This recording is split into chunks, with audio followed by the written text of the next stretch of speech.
Que bom que você está aqui no programa Arena do Futuro. Vamos de começar para estudar a palavra de Deus, porque você sabe, aqui no Arena do Futuro, tudo começa na palavra. É isso mesmo. Hoje nós vamos tratar de um tema daqueles assim que são especiais em todo o Apocalipse. As 7 cartas que foram enviadas para as 7 igrejas. Bom, você sabe que aqui no Arena eu nunca estou sozinho. Estou sempre acompanhado dessa plateia, desses nossos amigos que nos acompanham, pessoas que amam a palavra de Deus como você e que querem conhecer e entender cada vez mais do amor do Senhor Jesus. Mas o que essas cartas têm a nos dizer? O que podemos aprender com elas? Essas cartas são apenas para igrejas no passado ou elas estão presentes com mensagens atuais para os nossos dias? Fique aí, o programa Arena do Futuro só está começando.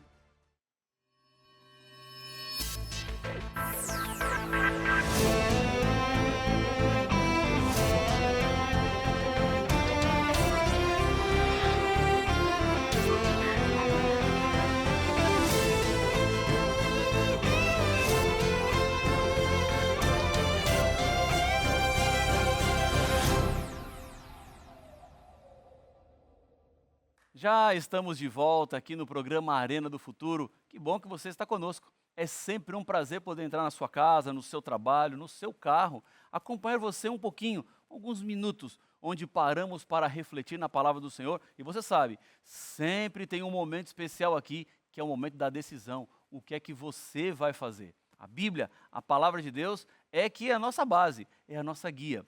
E um convite que eu sempre faço aqui na Arena do Futuro é para que você não fique apenas com o programa, mas você continue estudando a Bíblia. Por isso, seja parte, seja aluno da melhor, da maior e da mais importante escola bíblica do mundo. Ó, tá bonito ou não tá? É chique ou não é? É sim, é de primeira. Estudo para você. A Novo Tempo te oferece estudos bíblicos, os mais variados. E eu quero lhe apresentar um novo estudo bíblico. É o estudo A Procura da Verdade. Se você não tem esse estudo, eu quero lhe convidar nesse momento a entrar em contato conosco. Como é que você faz para ser aluno da nossa escola bíblica? Como é que você faz para ter esse estudo aqui na sua casa? 2 maneiras. Primeiro, pela internet, no site biblia.com.br ou apontando o seu celular para esse QR Code que está aqui na tela. Você vai ser levado diretamente para o nosso site, vai fazer um pequeno cadastro e nós vamos enviar para você totalmente gratuito esse estudo bíblico aqui, A Procura da Verdade. E a segunda forma que você tem de entrar em contato conosco é pelo telefone 12 21 27 31 21. Lembrando que este número de telefone funciona de segunda a sexta-feira no horário comercial. Tá ok? Tudo certo? Anotou já aí? bíblia.com.br 12 21 27 31 21? Então vamos lá. Vamos ao nosso tema, porque tudo começa na palavra. No Novo Testamento, a maior parte do conteúdo que nós encontramos são cartas. São mensagens para uma comunidade local, mas que não ficaram presas apenas a essas comunidades. São cartas que chegam para nós, por exemplo, Romanos, Coríntios, Gálatas, Efésios, Filipenses, Tessalonicenses, Timóteo, Tito, Filemão. São cartas escritas pelo apóstolo Paulo. Pois, 1ª, 2ª, 3ª João, Tiago, Judas. São cartas que tinham como objetivo fortalecer, unir e animar a igreja de Deus, o povo de Deus. Uma das coisas que essas cartas também representam é que elas não são apenas as pessoas escritas no passado, porque os princípios que lá foram colocados são princípios do reino de Deus aqui na terra. Por isso que a gente tem essas cartas na Bíblia, porque elas continuam sendo atuais. Elas continuam trazendo para nós mensagens importantes para a minha e para a sua caminhada espiritual. Já o livro do Apocalipse, ele começa com 7 igrejas que receberam cartas de Deus. As igrejas são Éfeso, Esmirna, Pérgamo, Tiatira, Sardes, Filadélfia e Laodiceia. Mas deixa eu te dizer uma coisa. Não era apenas essas 7 igrejas que existiam na época que João escreveu as cartas. Existiam outras igrejas mais, muitas igrejas mais. Mas Deus escolheu essas 7 localidades, essas 7 igrejas, por 2 objetivos. Primeiro, porque Deus tinha uma mensagem para aquela igreja. E segundo, porque aquilo que Deus tinha para dizer para aquela igreja especificamente é uma mensagem que se aplica para toda a igreja cristã, em todos os tempos, em todas as eras. No nosso estudo hoje aqui, no Arena do Futuro, nós vamos dar uma olhada nessas 7 cartas. Vamos ler o principal de cada assunto que Deus enviou para essas igrejas. E vocês verão como as mensagens do passado, elas se aplicam no presente. Como as mensagens que Deus enviou para aquelas igrejas específicas, para os seus líderes especificamente, não ficaram apenas com eles, mas servem para nós hoje, que somos parte do povo de Deus no século 21. Qual é a estrutura dessas cartas? Como elas estão produzidas? Há uma forma que segue um padrão em todas as cartas. Deus começa dizendo assim, conheço as tuas obras.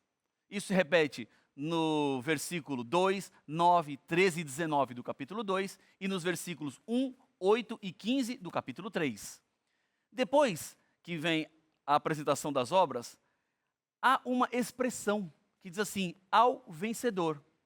No capítulo 2, nos versículos 7, 11, 17 e 26, e no capítulo 3, nos versículos 5, 12 e 21. E a terceira parte da carta, que diz assim, quem tem ouvidos, ouça o que o Espírito diz às igrejas. Isso aparece no capítulo 2, nos versículos 7, 11, 17 e 25, e no capítulo 3, versículos 6, 13 e 22. Agora, essas mensagens que Deus envia, elas trazem consigo nessa estrutura um conceito importante para todos nós. Quando Deus diz que Ele conhece as obras, Ele está dizendo que não há nada que você faça que Deus não saiba. Não dá para esconder nada de Deus. Ele sabe tudo, Ele vê tudo.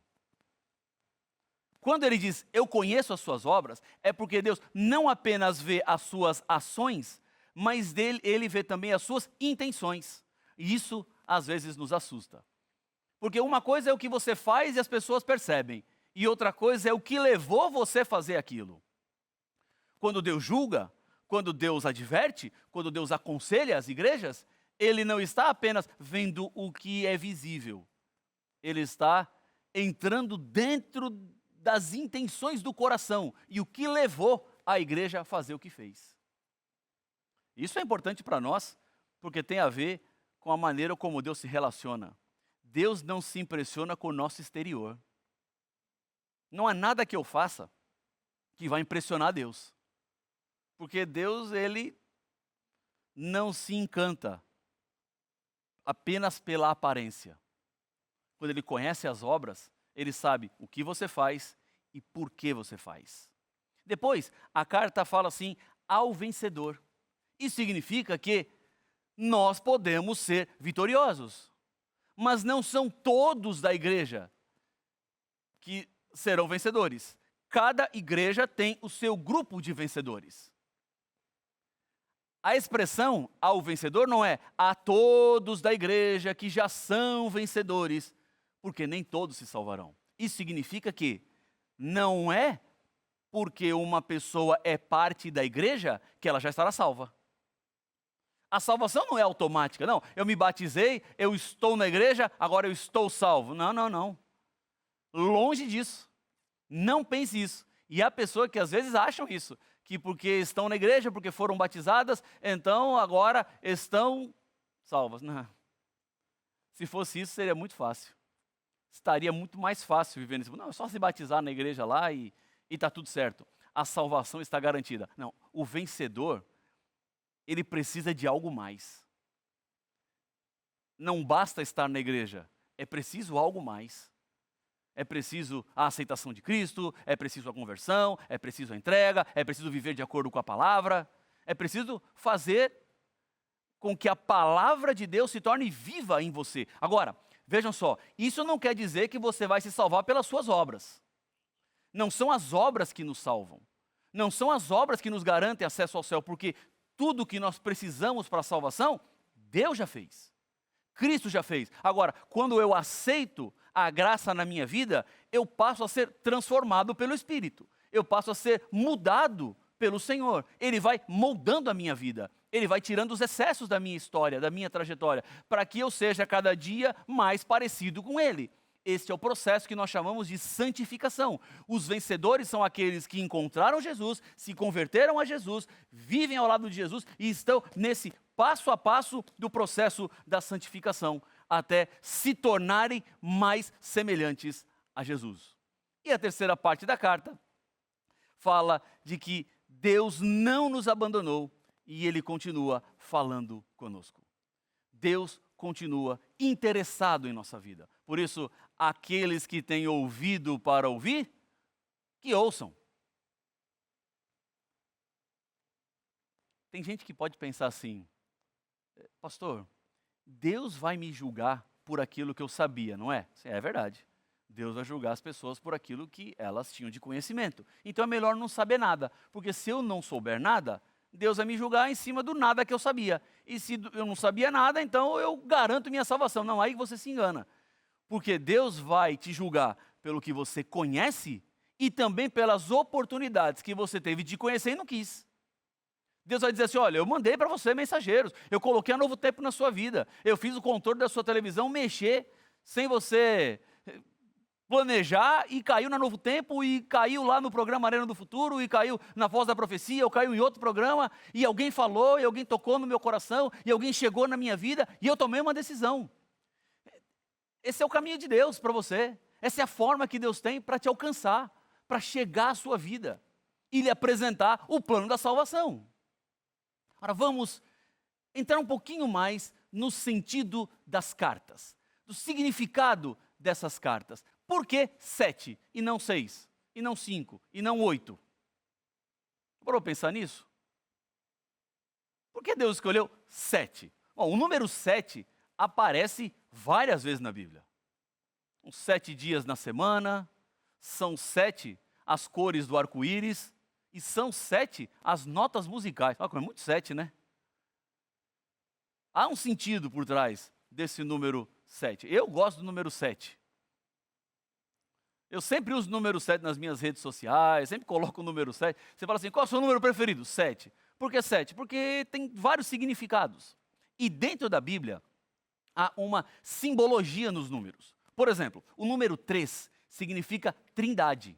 Deus Pai, Deus Filho, Deus Espírito Santo. O número 4 significa universalidade. Tem a ver com os 4 pontos cardeais: norte, sul, leste e oeste. O número 6 já representa um número de humanidade.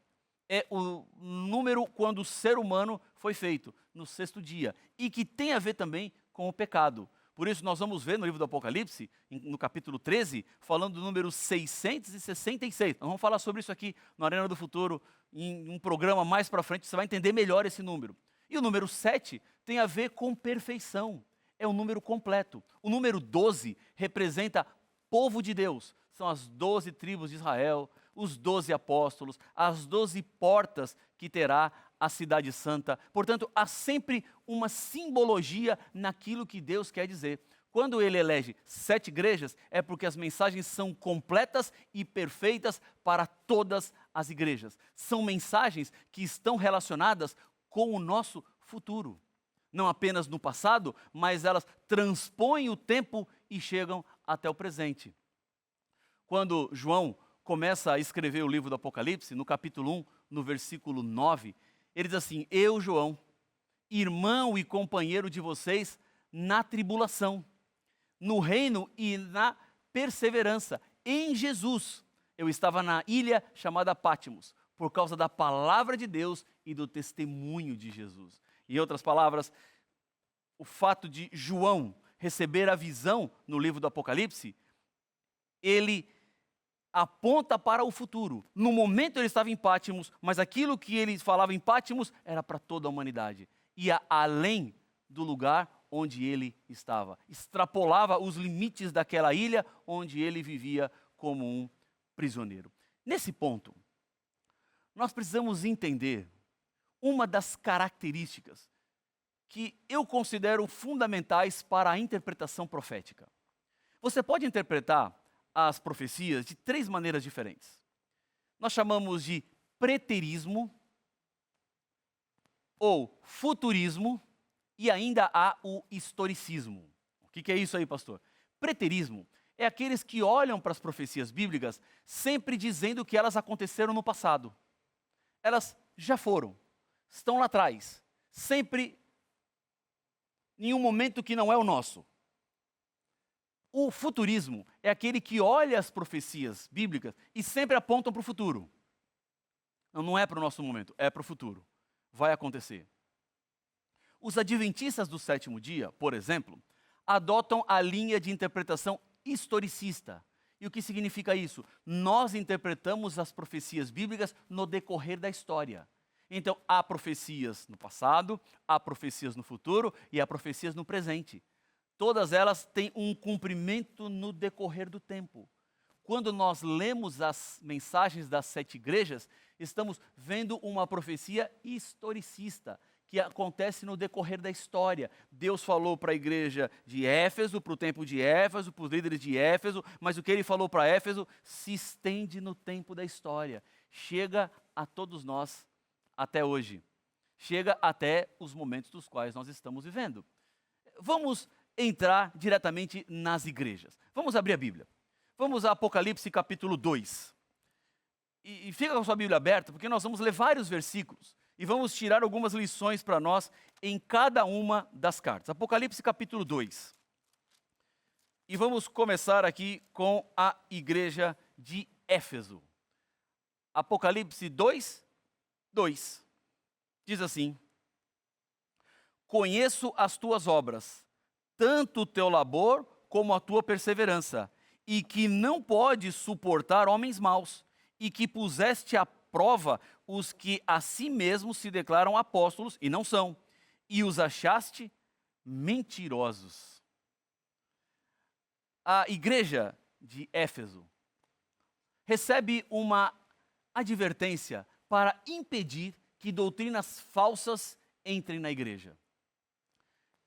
Esta igreja, ela representa na história o 1º século da igreja cristã, o começo da história da igreja, quando os apóstolos começaram a pregar a verdade bíblica, quando eles pregavam a essência daquilo que Jesus deixou, quando eles não se desviavam em nenhum achismo humano, em nenhuma doutrina que não tinha base na revelação de Deus. Por isso, a recomendação de Deus é: não deixem que falsas doutrinas entrem na igreja. E no decorrer da história, nós encontramos várias falsas doutrinas que entraram e que passaram a fazer parte da igreja. E quando as pessoas perguntam assim: onde é que isso está na Bíblia? A resposta é: não está. E por que faz? Não, porque é uma tradição. A tradição? Nós vamos nos guiar pela tradição ou pela revelação? Nós vamos nos guiar pelas práticas humanas ou por aquilo que Deus deixou para nós, escrito na palavra? Este é o conselho da igreja de Éfeso, para as pessoas estudarem a Bíblia, para as pessoas aprenderem mais sobre a Bíblia. Agora, há uma reprovação também. Éfeso abandonou o primeiro amor. O primeiro amor é a paixão missionária. O primeiro amor é o fervor de viver uma vida com Cristo. Lembra quando você aceitou Jesus? É você que já foi batizado, você que já foi batizada e que tem uma trajetória cristã, tem vivido ao lado do Senhor. Lembra como foi o começo da sua história com Deus?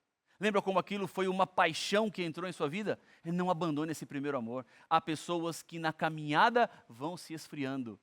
E o convite é: não se esfrie, mantenha-se vivo, mantenha-se quente por amor ao Senhor. Bom, a segunda igreja é a igreja de Esmirna, capítulo 2, e vamos ler o versículo 10. Diz assim, não temas as coisas que tens de sofrer. Eis que o diabo está para lançar em prisão alguns dentre vós, para ser dispostos à prova, e tereis tribulação de 10 dias. Bom, para esta igreja, o que está por trás aqui é a perseguição aos cristãos. Policarpo foi pastor de Esmirna. E ele foi martirizado, sendo queimado vivo no Monte Pagos no ano 168. Nesse momento da história, a igreja passaria a ser duramente perseguida. Enfrentaria momentos muito complicados, muito difíceis. Houve muito derramamento de sangue. Os cristãos foram colocados em situações vexatórias. Morriam no Coliseu Romano, crucificados de ponta cabeça, queimados. Era um espetáculo às pessoas. Por quê? Porque eles decidiram viver de acordo com a Bíblia. Decidiram viver de acordo com a palavra de Deus. Por isso a advertência do Senhor: cuidado, fiquem atentos. A próxima igreja é a igreja de Pérgamo. Vamos ao versículo 14, que diz assim: tenho, todavia, contra ti algumas coisas, pois que tens aí os que sustentam a doutrina de Balaão, o qual ensinava a Balaque a armar ciladas diante dos filhos de Israel para comerem coisas sacrificadas aos ídolos e praticarem a prostituição. Essa terceira igreja, ela aponta para a conversão de Constantino. Ele que foi o imperador romano. Veja que passou algo no Império Romano. Os romanos perseguiam os cristãos. Quando Constantino se converteu, ele passou a fazer parte dos cristãos. Ou seja, o povo que era perseguido passou agora a contar com a presença ilustre do imperador. E sabe o que acontece? De perseguido, eles passam a perseguidores. Há um clima instável no reino. E Constantino, ele tenta agradar os dois lados, os perseguidos e os perseguidores, para que aquilo não ficasse maior do que deveria ficar. E no dia 7 de março do ano 321, ele faz um decreto dominical, onde agora os cristãos deveriam adorar no dia de domingo. Até esse dia, até o dia 6 de março de 321, o dia de adoração dos cristãos era o sábado. No dia 7 de março, com o decreto dominical, ele impõe, ele obriga, ele leva as pessoas agora a adorarem no outro dia, que não era o dia de sábado. A próxima igreja é a igreja de Tiatira. Vamos a Apocalipse capítulo 2, versículo 20. Tem aqui uma outra mensagem, que diz assim: tenho, porém, contra ti o tolerares que essa mulher, Jezabel, que a si mesma se declara profetiza, não somente ensine, mas ainda seduza os meus servos a praticarem a prostituição e a comerem coisas sacrificadas aos ídolos. A advertência de Deus aqui é sobre as falsas doutrinas que já estavam presentes na igreja. Prostituição, no Apocalipse, tem sempre a ver com o abandono de Deus. Mulher pura é o símbolo da igreja, do povo de Deus. A mulher prostituta é a igreja corrompida. É a mulher que, ao invés de se manter fiel ao seu noivo, que é Jesus Cristo, ela se deu a outras paixões, a outras doutrinas, a outros caminhos. E isso será cobrado desta igreja. Vamos à igreja de Sardes, Apocalipse capítulo 3. Diz assim, versículo 1. Ao anjo da igreja em Sardes escreve: estas coisas diz aquele que tem os 7 Espíritos de Deus e as 7 estrelas. Conheço as tuas obras, que tens nome de que vives e está morto. Sabe o que significa? Que poucas pessoas naquela igreja não tinham se contaminado com as falsas doutrinas. Poucas pessoas não estavam vivendo de acordo com aquilo que Deus queria. Foram se perdendo, foram se corrompendo, foram se deixando levar. Por isso a advertência de Deus é: você parece que está vivo, mas eu sei que está morto. Está vendo quando eu falei no começo? Que Deus não se impressiona com aquilo que Ele vê? Deus, Ele enxerga além das ações, Ele vê o coração. As pessoas poderiam estar bonitas por fora, podiam estar bem apresentadas como cristãs por fora, mas por dentro elas não eram. Vem então a igreja de Filadélfia, capítulo 3, versículo 8. Uma outra advertência. Deus diz: conheço as tuas obras, eis que tenho posto diante de ti uma porta aberta, a qual ninguém pode fechar, que tens pouca força, entretanto guardaste a minha palavra e não negaste o meu nome. Essa igreja não tem nenhuma reprovação, mas Deus está dizendo assim, olha, eu tenho uma porta aberta. Uma porta que ninguém pode fechar, porque eu abri. E se Deus abriu, passe por ela. Se Deus está te indicando o caminho, siga o caminho. O maior desejo de Deus é que você seja salvo. O maior desejo de Deus é que você não se perca. O maior desejo de Deus é que você tenha uma nova vida. Por isso que as mensagens dessas cartas chegam para todos nós. Não são advertências apenas a quem viveu lá naquele tempo, mas são advertências para cada ser humano. E é assim, com esta porta aberta, que nós chegamos em Apocalipse capítulo 3, versículo 20, a última igreja, a igreja de Laodiceia. E este verso é um verso daqueles que a gente rememora, que a gente sabe de cor, que repetimos e que continuamos repetindo, porque também é uma mensagem de esperança. Apocalipse 3:20 diz assim: eis que estou à porta e bato.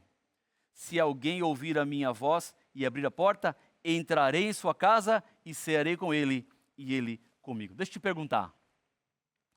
Jesus batendo a porta, é bom ou é ruim? É bom? Ó, já tem divisão aqui. Aqui no nosso estúdio tem divisão. É bom ou é ruim? Não, é bom. Alguém pode dizer, é bom, por que é bom? É bom porque ele está batendo. Mas é ruim. Por que é ruim? Porque ele está batendo. Como assim, pastor? É bom e ruim se está batendo? Eu vou te explicar. É bom porque Jesus está batendo. E se ele está batendo, é porque ele insiste. É porque ele te ama. É porque ele não desistiu de você. É porque ele tem interesse na sua salvação. Ele está batendo porque não existe caso perdido para Deus. Não existe tão longe que Deus não vá. Não existe tão pecador que Deus não salve. Não existe tão errado que Deus não corrija. Não existem casos impossíveis para Deus. O nosso Deus é o Deus dos impossíveis. Agora, por que é ruim ele estar batendo? Porque ele está do lado de fora. A partir do momento que ele bate na porta, alguém ouve, abre a porta, ele para de bater. Ele deixa de bater na porta, porque agora ele já não precisa bater, ele já entrou, ele já é parte da casa, ele está ceando com você. Portanto, o convite final que as igrejas trazem para nós é que Deus está controlando todas as coisas e batendo a porta do meu e do seu coração. É isso mesmo. Deus está batendo a porta da sua vida neste momento. Lembre-se, Jesus bater a porta é bom, porque ele está insistindo, mas é ruim, porque ele ainda está do lado de fora. Para ele parar de bater, você precisa abrir. Deixe Jesus entrar na sua vida. Deixe Jesus entrar no seu coração. Deixe ele ser o seu rei, o seu Senhor, o seu Salvador. O Deus que quer te salvar. O Deus que quer te levar para uma nova vida. Agora, quanto tempo mais você vai esperar? Quantos dias mais para tomar uma decisão? Agora é a hora. Esse é o momento. Feche os seus olhos e vamos orar. Pai de amor, Deus querido, eu te agradeço muito, porque com teu Espírito, Senhor, falou aos nossos corações. Abençoa cada pessoa neste momento que ora comigo. Confirma cada decisão com teu Espírito. Guarde-nos, Senhor, de todo o mal e prepara-nos para a eternidade que teremos muito em breve em Cristo Jesus. É por isso que eu oro no nome dele. Amém.